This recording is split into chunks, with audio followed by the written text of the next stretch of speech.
So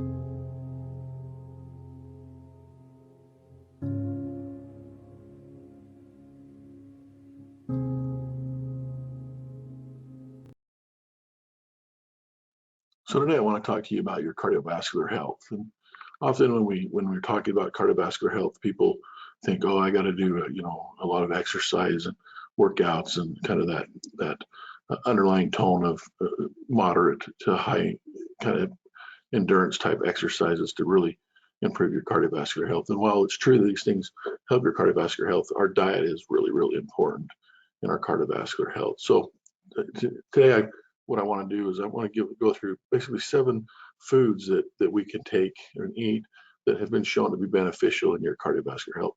There's other benefits associated with these foods, but today I'm really speaking related to your cardiovascular health. And so the first food item is garlic. Garlic's been around, since the beginning of man, and we're really learning a lot about garlic. And the interesting thing about garlic is it really helps to reduce kind of some of the LDLs or the bad cholesterol, if you will, or specifically the oxidation of that. And what happens is as these LDLs are going around in our body, they become oxidized, which kind of start to destroy tissue and things like that. And really, garlic has been found to really be beneficial in helping prevent this. It helps also with your blood glucose control. So if you're having difficulty with blood glucose, it can help stabilize that.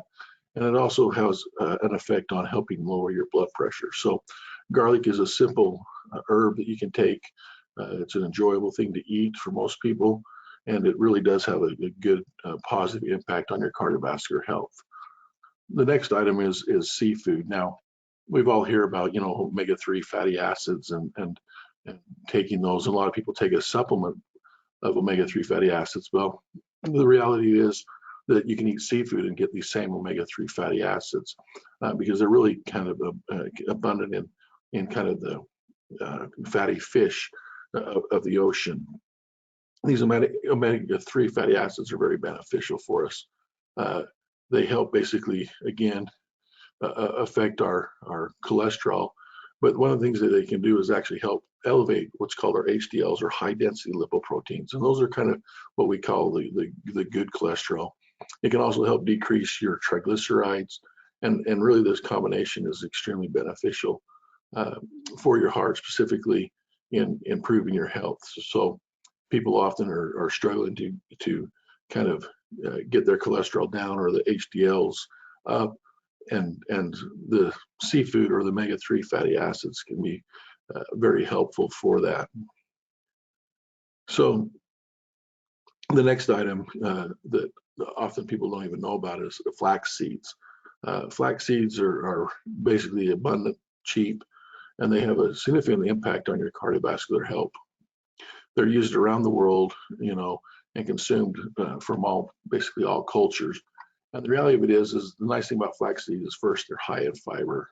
And we know that high fiber intake has a positive effect basically on regulating your cholesterol levels. So just simply the fiber content helps regulate your cholesterol, which in turn is going to help promote cardiovascular health.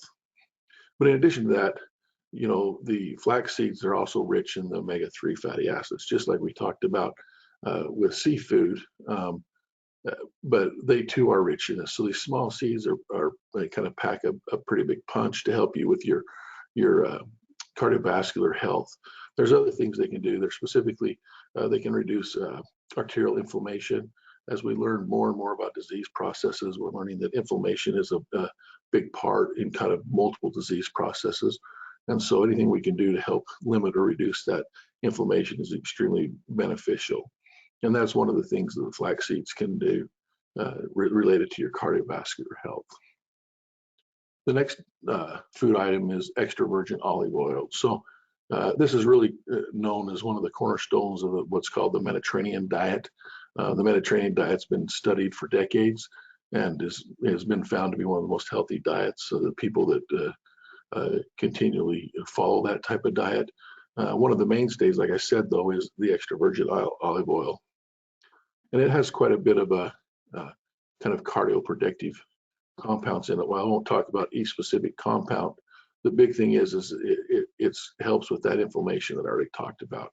So it is a potent antioxidant that's going to help reduce inflammation, which obviously, like I said before, inflammation is a big factor in multiple diseases, but specifically cardiovascular disease. Then in addition to that, some of the other compounds basically help to kind of help what I'd say maintain a kind of a healthy arteries. That's one of the challenges that we have with cardiovascular disease as we get older, kind of how our diet affects our arteries. They become stiff.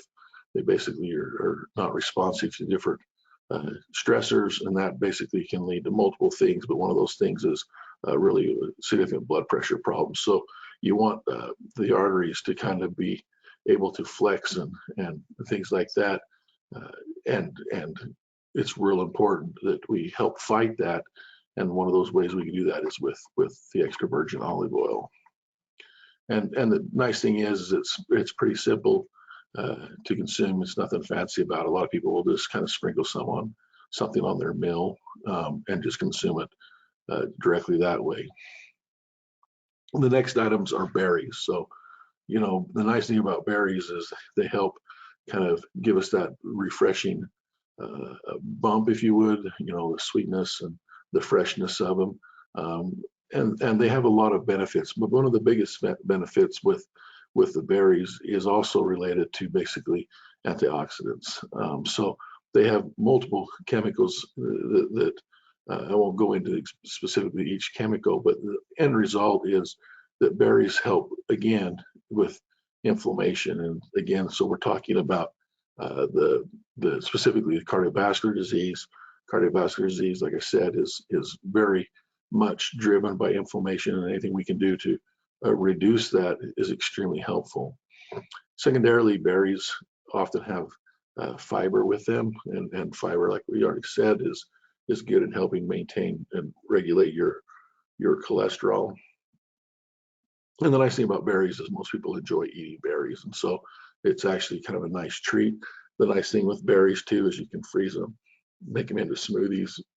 Lots of different ways you can enjoy berries, and the cardiovascular effects or benefits from berries is immense. But the biggest thing is really kind of helping with that antioxidant capacity in the body to help reduce or control inflammation. So highly recommended that you have berries in your diet. The next item is spinach. So a lot of us older people like myself think of Popeye when we think of spinach, when Popeye must have had it right, because we have learned and are learning more and more about spinach, but specifically spinach contains quite a bit of nitrates compounds. And the thing is these nitrates are converted to nitric oxide in the body, and that basically kind of helps the cells or the endothelial cells that line the blood, the capillaries and the arteries and things like that, the cardiovascular system. It helps them to function well. And again, so that has a huge impact on like your blood pressure, your cardiac function and things like that. So this nitrates turning to nitric oxide, extremely beneficial in the sense of helping our cardiovascular system. And again, the nice thing is spinach is something that can be eaten in multiple forms. You can make soups, you can eat it raw in a salad, you can cook it or steam it. There's multiple ways to enjoy spinach. So another simple and easy food category that we really should be enjoying if we're really striving for that good cardiovascular health. Then the final food item is tomatoes. And tomatoes really have been demonstrated to really help improve the various markers of cardiovascular disease. Like I said, the endothelial lining or the function of the lining of the blood vessels, that's one of the things that tomatoes helps.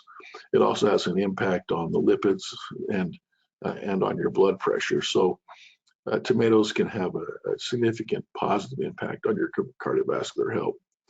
In fact, there's one study that found that basically some of the chemicals in that you find in tomatoes can reduce the risk of stroke up to 26%. So tomatoes are a great item to help with cardiovascular. And then secondarily, though, some of these kind of the chemicals that help with this benefit actually tend to be improved with some cooking. So interestingly enough, a lot of times when we talk about different chemicals associated with food, we talk about it in the context of kind of the raw food item, and that often cooking will do something to make that chemical not work as well or less bioavailable.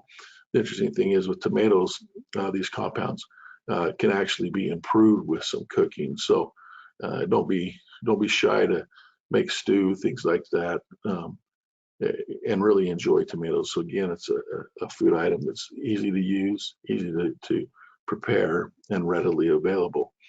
So, these are just some items to consider in how you're eating and the impact of your diet. And like I've said over and over again, that, wellness really is multiple factors involved, but one of the big factors is nutrition and what we're eating. And so again, the more you know, the better off you're going to be in taking care of yourself.